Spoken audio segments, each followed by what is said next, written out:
E aí, hoje nós iremos falar sobre o suposto segundo álbum que não foi lançado da senhora Beyoncé. E olha, eu fiz um compiladão, vamos passar faixa a faixa desse suposto álbum. Eu realmente espero que você goste desse vídeo. Eu tenho a leve sensação de que muita gente não conhece sobre essa teoria, não conhece algumas faixas.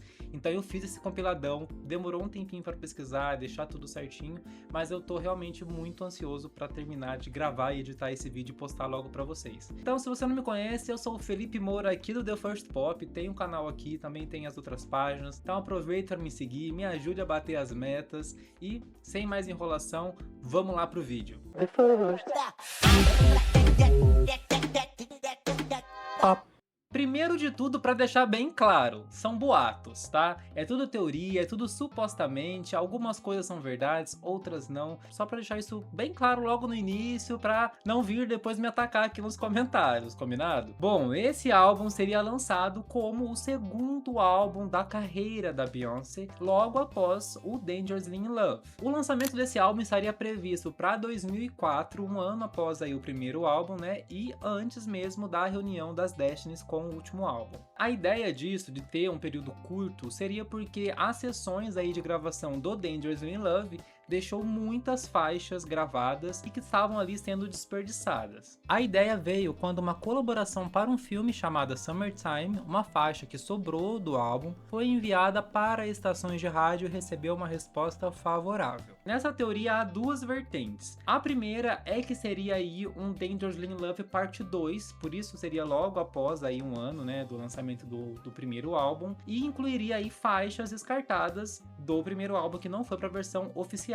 e se chamaria Beyoncé Still Dangerous, né? Beyoncé continua aí perigosa. E a segunda vertente mais concreta é a mixtape aí chamada Speak My Mind. E eu digo que é mais concreto porque há muitas pessoas que falam sobre essa suposta mixtape Speak My Mind na internet, tem várias fontes sobre isso, nada oficial, claro, mas que foi supostamente uma mixtape de experimentação com essas músicas que foram aí desperdiçadas das gravações para o álbum oficial, né, o Dangerously in Love. E a definição de mixtape é justamente isso, uma coletânea aí de inéditas gravadas, sem muita produção, sem muito conceito, algo mais cru aí, justamente para experimentar e ver como que isso vai funcionar, para se tornar talvez um possível álbum. E esse nome Speak My Mind, como eu disse, tá aí amplamente divulgado na internet de forma não oficial e registrado em diversos sites e artigos ali de discografia, né, da Beyoncé. Eu não posso afirmar que isso realmente foi vendido, por mínimo que seja, em alguma determinada cidade do interior dos Estados Unidos, porque não tem fonte oficial, não há nada oficial sobre isso. Mas na época ali, entre o primeiro, o segundo, até mesmo o terceiro álbum da Beyoncé, essas músicas foram vazadas e serviu aí de impulso para a carreira dela. O conceito. Um suposto ensaio para o álbum foi realizado e teria essa estética. Pensa comigo se isso não lembra Dangerously in Love. É a mesma vibe daquela época. Mas ao mesmo tempo, lembrando que se trataria de uma mixtape, não era nada tão grandioso quanto a capa do primeiro álbum. Mesmo não sendo lançado oficialmente por mudanças de rota, muitas das canções foram lançadas posteriormente em projetos isolados. Bora entender agora o que aconteceu com cada faixa dessa suposta mixtape. Eu encontrei duas supostas tracklists. A primeira teria 19 faixas, sendo 4 delas bônus. E a segunda com 22 faixas, mas algumas delas seriam singles oficiais do Dangerous in Love, como Me, Myself and I, Crazy in Love e Naughty Girl. Portanto, eu vou concentrar aqui nesse vídeo as faixas que têm alguma leve informação aí na internet e que não fazem parte da tracklist oficial do Dangerous in Love, o que vai dar aí em torno de 19 músicas. Vamos ver agora como que a Beyoncé reaproveitou cada uma dessas faixas ao longo dos anos. Vamos começar falando sobre as possíveis interludes desse álbum. A primeira seria uma chamada intro, né, para dar uma introdução, e a outra seria outro, né, ou outro. A intro é uma gravação da voz da Beyoncé de 6 segundos que supostamente abriria o álbum. Escuta só. Just talk whenever I want. Então, ela disse just talk whenever I want, algo como falo quando eu quiser, posso falar quando quiser. Casa um pouco aí com o nome do álbum, que, né, na tradução ficaria diga o que penso, speak my mind. Teria uma outra faixa mais para o final do álbum, com outra parte dela falando. It's baby thug, make my money, nigga. É praticamente uma continuação da intro, e geralmente faixas com esse nome servem para finalizar a narrativa do álbum ou recordar melodias tocadas antes. A segunda faixa dessa suposta tracklist, como a primeira música, né, não uma intro, uma interlude, seria Fever. É uma regravação da original interpretada pelo cantor Little Willie John e possui duas versões de Beyoncé. A primeira versão está presente no filme The Fighting Temptations, ou Resistindo às Tentações, de 2003, em que a Beyoncé participou como protagonista e ajudou na divulgação.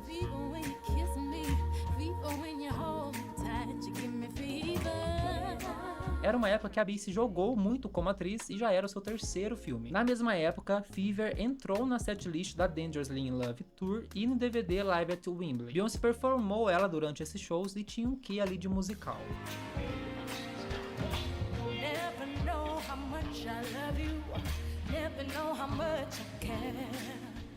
Anos depois, lá no final de 2009 começo de 2010, ela regravou para ajudar na divulgação do seu primeiro perfume, Hit, e lançou oficialmente como single para a campanha. Quem mais lembra dessa época? E foi incluída no EP limitado e exclusivo com o mesmo nome, Hit, lançado um ano depois, em fevereiro de 2011, para continuar promovendo o perfume. Ou seja, comprou um perfume, ganhava uma cópia desse EP. Esse EP também tinha sua versão para a música At Last, da Etta James, e os remixes de Smash Into You, Broken Hearted Girl e Satellites, faixas aí do álbum da época que ela estava divulgando, né, o I Am Sasha Fierce. A música, inclusive, está aí nas plataformas de streaming. A terceira faixa é intitulada Keep Giving Your Love to Me. Essa música faz parte da trilha sonora do filme Bad Boys 2, com os atores aí Martin Lawrence e Will Smith, lançado lá nos Estados Unidos em julho de 2003. Então essa faixa realmente existe, ela tá na tracklist oficial do filme e não foi usada aí de nenhuma outra forma pela Beyoncé em algum outro projeto dela.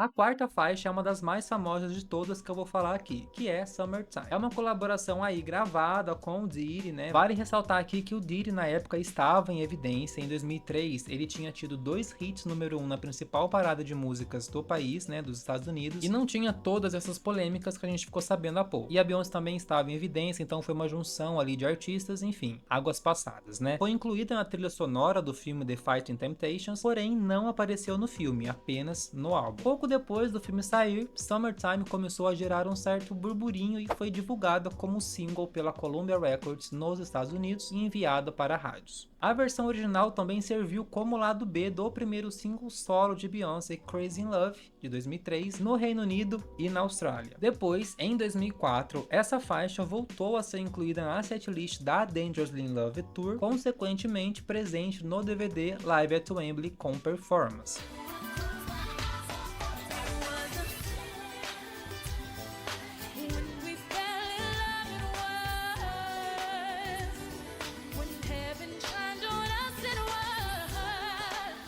Agora, a quinta é uma das minhas favoritas de todas daqui. O cover de Beyoncé para a canção Wishing on a Star. I'm wishing on a star.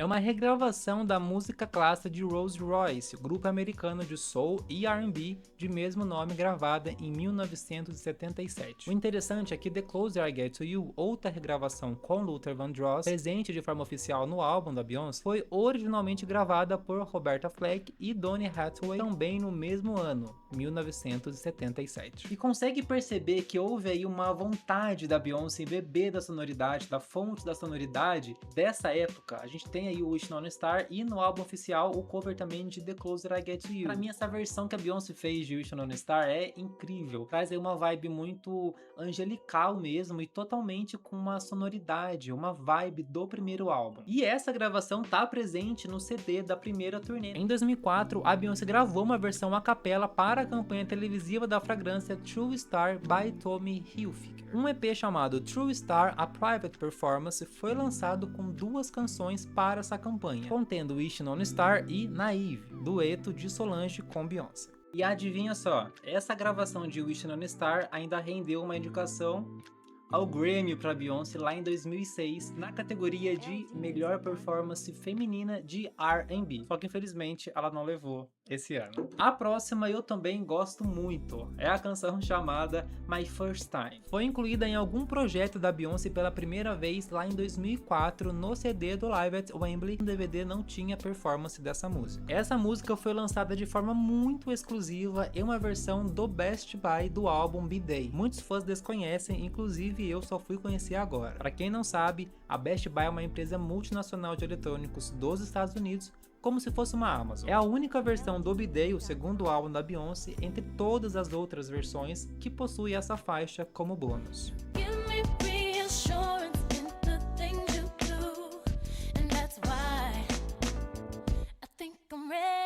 A sétima canção é What's Good With You. Essa música foi gravada e não lançada oficialmente em nenhum projeto. É provavelmente mais uma faixa descartada do Dangerously in Love que não esteve presente em nenhuma versão do álbum. Vi alguns comentários dizendo que é uma faixa descartada do B-Day também, fica aí a dúvida. Mas pra mim tem um estilo mais compatível com o Dangerously in Love. E pra você, deixa aqui nos comentários pra gente conversar.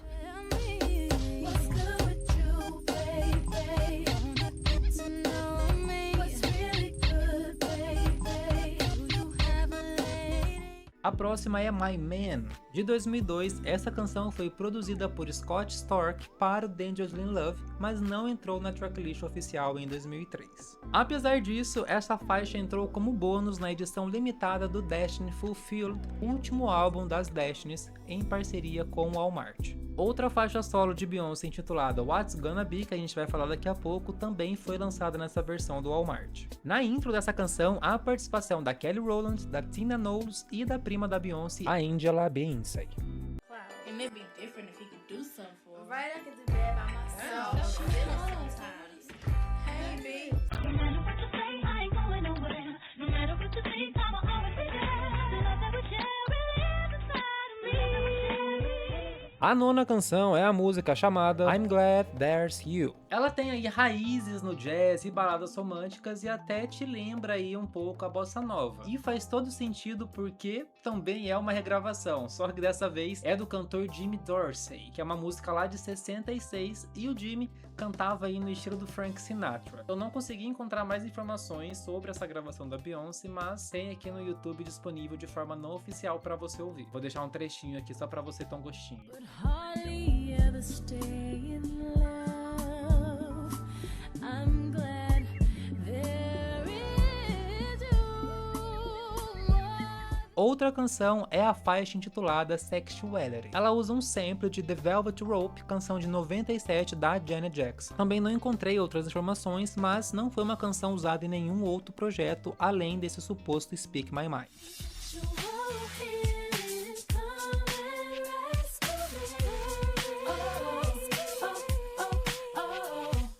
A 11ª faixa seria Sex Lil Thug, um remix de In The Club do 50 Cent gravado em 2003. Ela usou a melodia e a instrumentação original e incluiu suas próprias rimas como se fosse uma resposta ao que o 50 Cent dizia na versão dele. Ela diz em um dos versos da canção: "Não quero ser só garota, não estou procurando amor." Apesar de ser um remix incrível, ele nunca a chamou para uma parceria. Essa versão foi performada exclusivamente no Beyoncé Friends and Family Live. O show fez parte da celebração de 100 anos da Ford. Foi a primeira performance totalmente solo da Beyoncé e foi muito importante não só para a divulgação, mas para o seu início com o primeiro álbum. As Destinys, o Jay-Z e a Solange também estavam entre as participações. Inclusive foi transmitido via pay-per-view, o que ainda era muito popular na época.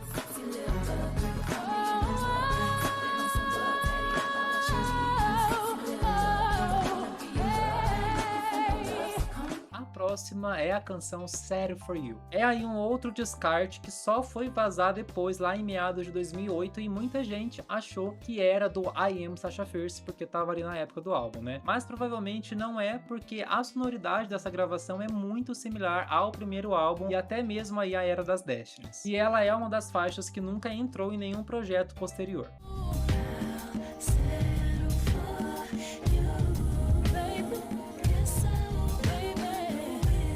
Outra se chama Baby, You're the Only Man. É outra canção também não lançada e foi divulgada por um site que nem existe mais lá em 2010, uma época que muitas outras foram vazadas também. E é uma das canções aqui que também não entrou em nenhum outro projeto.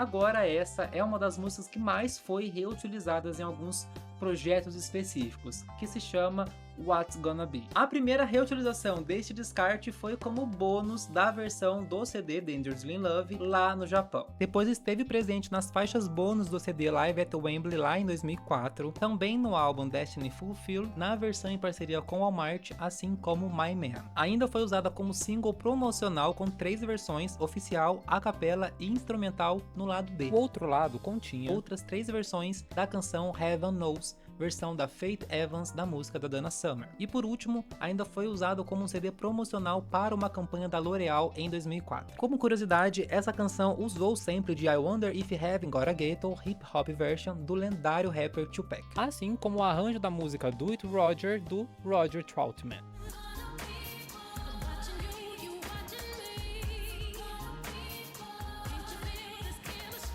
A 15ª faixa é I Can't Take No More. Essa faixa foi usada como bônus da pré-venda digital do Dangerously in Love pelo site da Sony Music em 2003. Quem tinha comprado nessa forma de pré-venda recebeu um link para download da música. Inclusive, essa canção está disponível em regiões específicas da Apple Music.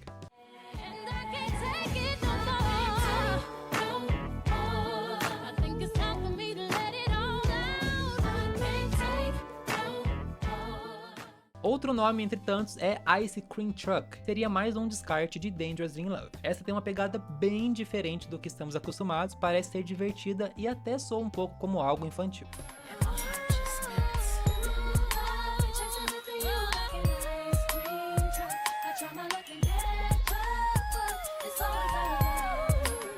Ainda há outras faixas que são apontadas como parte dessa tracklist da mixtape. Vamos lá. A próxima é a canção I'm Live. Não só pela sonoridade, mas também pela voz da Beyoncé nessa gravação, há muitos boatos que essa gravação foi feita ainda na época das Destinies e nunca foi usada em nenhum outro projeto. E também alguns comentários dizendo que essa faixa poderia ter sido um descarte da tracklist oficial do filme que a Beyoncé participou, chamado Carmen, a Hip Hop Hero, né?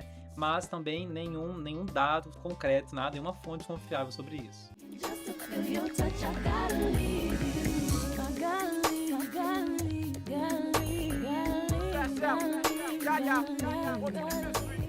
Outra seria uma colaboração com a Missy Elliott chamada Crazy Feelings. E essa música realmente existe e faz parte do segundo álbum da Missy Elliott, da Real World, de 1999, e muitos fãs não conhecem essa parceria. Foi produzida e escrita pelo Timbaland, que depois veio trabalhar mais vezes com a Beyoncé, como no quinto álbum nas faixas Partition e I Belong.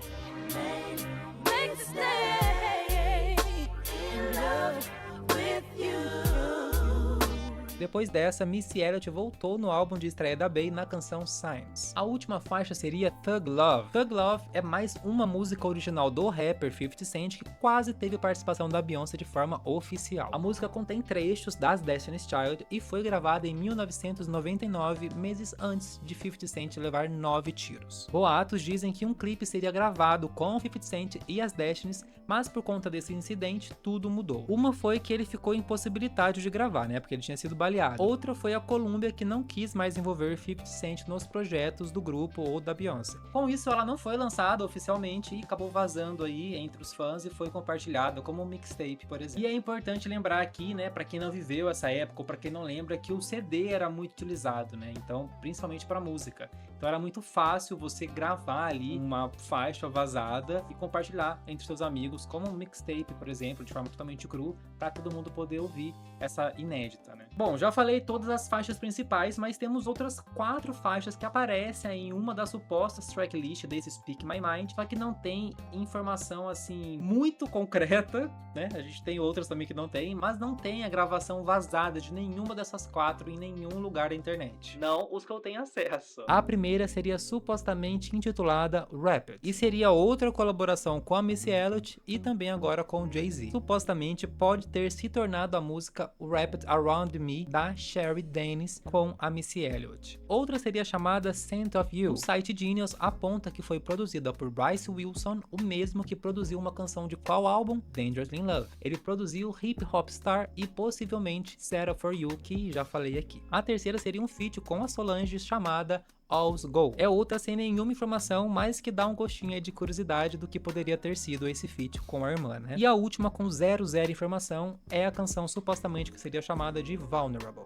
O que suporta essa teoria? Vamos aos pontos que suportam que essa mixtape Speak My Mind tenha realmente existido. Primeiro, o estilo das músicas ser muito semelhante ao primeiro álbum e como soava Beyoncé na época. Segundo, todas as músicas foram gravadas de fato e mais da metade das músicas foram usadas em outros projetos na época, com exceção de algumas que eu trouxe aqui que nunca apareceram em projetos isolados. Outro fato que suportaria essa teoria é que no começo dos anos 2000 era mais normal não ter um intervalo muito grande entre os primeiros álbuns do artista. Britney Spears, por exemplo, que era o auge na época, teve álbuns em 99, 2000 e 2001. Christina Aguilera também lançou o primeiro em 99 e já veio com outros nos anos seguintes, 2000, 2001 e 2002. O próprio Jay-Z, desde 96 até 2003, teve ao menos um álbum por ano. Até a Avril Lavigne teve seu primeiro álbum em 2002 e veio depois com o segundo em 2004, entre outros tantos exemplos que eu poderia trazer aqui. E o último ponto seria uma matéria da MTV. Quando eu comecei esse roteiro, eu juro que eu comecei lá em 2023 e parei por vários motivos, eu tinha anotado o link de uma matéria no site oficial da MTV falando sobre, porém eu fui acessar o mesmo link e ele simplesmente redireciona para a home. Mas era uma publicação da MTV sobre esse possível álbum. A data da matéria era 1º de dezembro de 2003. Eles relataram nessa publicação que a Beyoncé teria supostamente dito que as Destinies estariam no estúdio no início do próximo ano, no caso, 2004, o que realmente aconteceu. Porém, eu descobri que a NME compartilhou da mesma matéria 2 dias depois, no dia 3 de dezembro de 2003. Vou deixar também aqui nas fontes o link. Nessa publicação, dizia que a Beyoncé estava preparando o lançamento do seu segundo álbum antes da reunião com as Destinies, usando as músicas que sobraram das sessões do Dangerously in Love. Ela teria dito o seguinte: gravei cerca de 45 músicas para Dangerously in Love. Amo tantas músicas e elas estão simplesmente se perdendo, guardadas. Eles citam também que uma das canções era Summertime, que acabou aparecendo em um dos filmes que a Beyoncé participou, como a gente já viu. E o mais interessante da matéria, o produtor Bryce Wilson, que falamos agora há pouco, trabalhou no primeiro álbum, descreveu uma canção que ele teria trabalhado, que falamos aqui também, a canção Scent of You. Ele supostamente teria dito: Scent of You é uma balada, mas é uma balada rock, com uma leve influência de metal. É definitivamente algo que ninguém nunca ouviu dela antes. Já imaginou se isso é realmente verdade? E além disso tudo, não que seja extremamente confiável, né? O suposto álbum Speak My Mind aparece listado em algumas páginas na internet, como o Last.fm, Discogs e na discografia dela no Wikipedia. Por que não foi lançado? Se isso realmente foi uma ideia da equipe da Beyoncé, provavelmente não saiu devido aos enormes compromissos. Na época estavam acontecendo as gravações do último álbum das Destinies, lançado em novembro de 2004, fora a divulgação do Dangerously in Love durante os anos de 2003 e 2004, mais a turnê. Em 2005 tivemos a última turnê das Destinies, divulgando o último álbum, e em 2006 já veio Dreamgirls e o segundo álbum oficial, B-Day, com outra sonoridade. Isso sem contar ensaios e performances em premiações e programas de TV, o que a Beyoncé fez muito no início da carreira. Ou seja, o que pode ter impactado nessa ideia, se é que existiu, foi o tempo disponível, além da imaturidade do projeto, a mudança de rota e todos os outros filmes que a Beyoncé participou nessa época. Controvérsias. Alguns dizem aí na internet que nunca houve um plano para se ter um álbum tão rápido assim após um ano do primeiro álbum, né, o Dangerously in Love. E entre as controvérsias, a primeira é a capa. A capa passa uma vibe do Dangerously in Love, que pra mim parece muito o clipe de Me, Myself and I. Porém, as fotos usadas são de um ensaio feito pelo cineasta e fotógrafo americano Patrick Howlett em 2003 para a revista Q Magazine. Logo, podemos descartar essa suposta capa e contracapa. O Patrick mesmo tem um vídeo no canal dele no YouTube onde ele fala sobre esse ensaio. E em 2004, a página oficial da Beyoncé no Facebook postou um TBT de uma das fotos desse ensaio.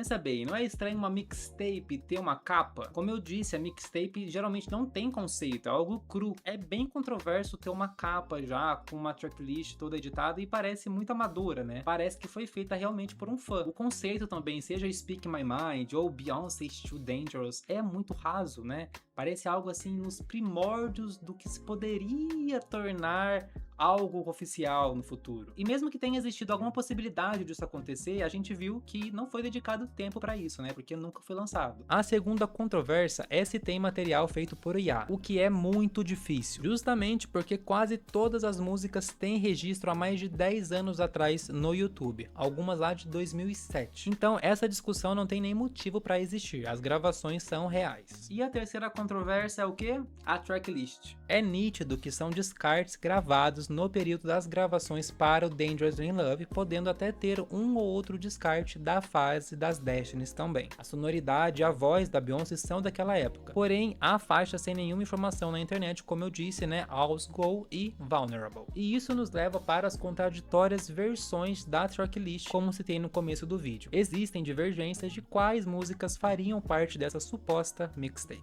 A minha opinião.